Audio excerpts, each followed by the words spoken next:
আমার শরীরে জ্বর ভাই। শরীরে জ্বর? ঔষধ খেয়েছো? কালকে রাইতের তো জ্বর ভাই। দর্শক, সত্যি ছেলেটার গায়ে অনেক জ্বর। ঔষধ কেউ কিনে দেয় নাই?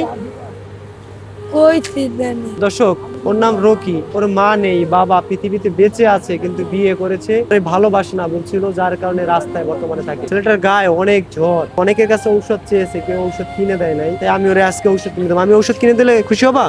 প্রচণ্ড জ্বর ও দুর্বলতায় কষ্টে দিন কাটাচ্ছিল পথ শিশু রকি। শরীর এতটাই খারাপ ছিল যে ঠিকমতো হাঁটতে পারতেছিল না। ঔষধ কেনার জন্য রকি অনেকের কাছে সাহায্য চেয়েছিলেন, কিন্তু কেউ তার পাশে এগিয়ে আসেনি। অসহায় রকি রেল স্টেশনের বেঞ্চের উপরে বসে রয়েছে।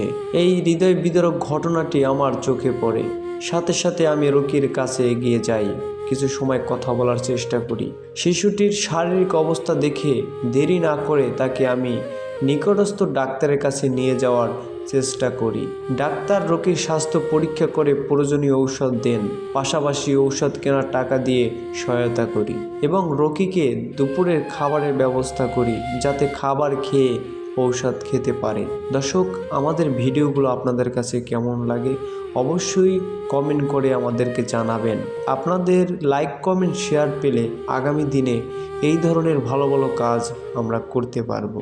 তাই আমাদের ভিডিওগুলো শেয়ার করে আমাদের পাশে থাকুন। সকলকে ধন্যবাদ।